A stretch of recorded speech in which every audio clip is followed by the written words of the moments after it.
ED की जो कार्यवाही चली उसमें उनके बेटे चैतन्य बघेल की गिरफ्तारी कर ली। इस पूरे मामले में हम बातचीत करेंगे कांग्रेस विधायक रामकुमार यादव से। चैतन्य बघेल की गिरफ्तारी कर दी कि किस तरह से देखते हैं पूरी कार्यवाही को? ये सब राजनीतिक से प्रेरित है।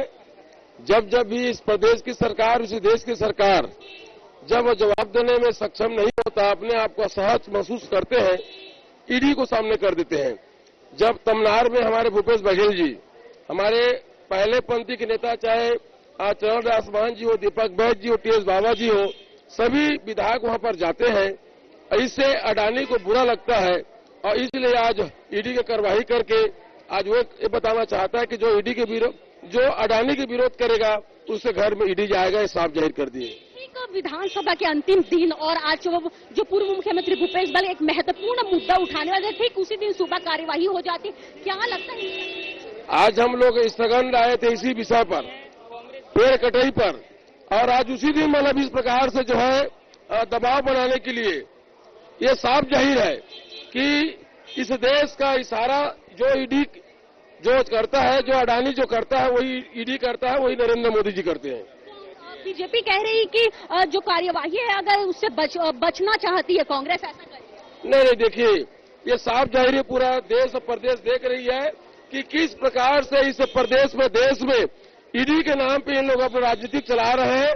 ये जो इस अडानी अंबानी जिस प्रकार से देश को खोखला कर रहे हैं, नरेंद्र मोदी जी पूरे देश को ईडी अंबानी को पूरे सौंप दिए हैं। कांग्रेस विधायक अनिला भेड़िया भी मौजूद है, इनसे बातचीत करेंगे। इस पूरी कार्यवाही को किस तरह से देखती है आप? जिस तरह से चैतन्य बघेल की गिरफ्तारी, बिल्कुल सरकार दबाव बना रही है, विपक्ष को डराने का, धमकाने का काम कर रही है। और आज जो हम लोग वहाँ पे सदन में लाए हैं मामला, उस सदन को न उठाए, अडानी के खिलाफ न उठाए विपक्ष मुद्दा, इसलिए लोग दबाने का काम कर रहे हैं। देख सकते किस तरह से कांग्रेस में जो है लगातार इन सबको लेकर जो है आक्रोशित चल रही है, और बातचीत करेंगे। एक और आप लोग इस पूरी कार्यवाही को षड्यंत्रकारी बता रहे हैं, दूसरी ओर बीजेपी कह रही है कि कांग्रेस फिर भागती क्यों है कार्यवाही से भाग नहीं रहे हैं। आप भी देख रहे हैं, हम कार्यवाही में शामिल भी हो रहे हैं। वो लोग कार्यवाही में शामिल ना हो करके ईडी के वो आगे किए हैं। चैतन्य बघेल की गिरफ्तारी को किस तरह से देखते हैं? कुछ राजनीतिक षड्यंत्र है, जंगल कट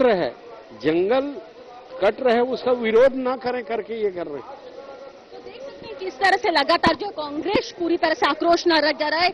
आप लोग भी तमनार गए थे, तमनार में लगातार पेड़ कटाई का मुद्दा आप लोगों ने देखा, और आज भूपेश बघेल इस मुद्दे को उठाने वाले थे, और दूसरी ओर सीधा चैतन्य बघेल की गिरफ्तारी हो गई। आप जिस तरीके से तमनार क्षेत्र के बात करते हो, तो आप मत देखना चाहते हो, एक आदिवासी मुख्यमंत्री, जब से सरकार आए है, एक आदिवासी मुख्यमंत्री, उसके बावजूद भी आज जल जंगल जमीन ला काटे के काम करे थे। एक पेड़ माँ के नाम से देते, तो काटे के किस बात के लिए काटे जावा थे? आखिर कब तक ये सब चली? और आज हमार मुखिया ला हमार आज टारगेट मिल सके तो कर बेटा टारगेट में लेके करे, वो भी आज जन्म दिवस के अवसर पर एक हम निंदा करते। चैतन्य बघेल की जो गिरफ्तारी हुई, इसमें अगला एक्शन कांग्रेस का क्या रहेगा? कांग्रेस पार्टी के मुखिया मन जो निर्णय ली, हम सब विधायक मन के वही निर्णय ली, हम सब मिल करके ये लड़ाई लड़बो। और आज चैतन्य बघेल जी के साथ में जो बर्बरतापूर्ण रवैया शासन प्रशासन अपना है, वाकई में ये बहुत गलत है। अगर मैं कड़े शब्दों में निंदा करा था। देख सकते किस तरह से कांग्रेस के सभी विधायकों में पूरा आक्रोश साफ तौर पर नजर आ रहा है। कांग्रेस किस जो मुद्दा पेड़ कटाई का उठाया, तो उसके बाद जो है कांग्रेस ने जिस तरह से चैतन्य बघेल की गिरफ्तारी हुई है, इसे लेकर जो है उन्होंने आज वॉकआउट भी कर दिया, और पूरी जो कार्यवाही है उसका जो है बहिष्कार आज किया गया है। मेरे साथ उमेश पटेल है, उनसे बातचीत करने की कोशिश करेंगे कि क्या कुछ कार्यवाही हुई है, और चैतन्य बघेल की गिरफ्तारी को किस तरह से देखते हैं। एक और आप लोग इसे षड्यंत्रकारी बता रहे, दूसरी ओर बीजेपी कह रही है कि भागने की कोशिश करेगा। भागने की कोशिश नहीं कर रहे हैं, भागने की कोशिश करते तो फरार होते। लेकिन मैं तो यही कहूंगा कि दबावपूर्ण राजनीति, जब भी अडानी का मामला उठता है तो अडानी को बचाने के लिए इस तरह के दबाव की राजनीति भारतीय जनता पार्टी कर रही है। नरेंद्र मोदी आते हैं तो भी ईडी की कार्यवाही पड़ती है, जब भूपेश बघेल का जन्मदिन होता है तो भी कार्यवाही पड़ती है, और आज चैतन्य बघेल का जन्मदिन है तो भी एक बार कार्यवाही पर, और सीधा आज उन्हें हिरासत में ले लेते। मैं वही तो कह रहा हूँ कि इस तरह के एक दिन रुक जाने से क्या फर्क पड़ता था, लेकिन जानबूझ के ऐसे दिनों को रखा जाता है जिससे दबाव बने। लगातार कांग्रेस के नेताओं को टारगेट किया जा रहा है, फिर उनकी गिरफ्तारी। वही तो मैं बता रहा हूँ, ये प्योर दबाव बनाने की राजनीति है।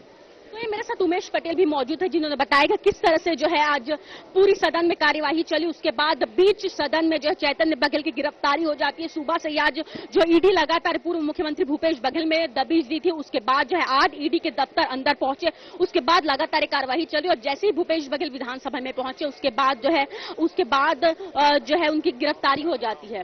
कैमरा पर्सन डीके सिन्हा के साथ जिज्ञासा साधना न्यूज रायपुर।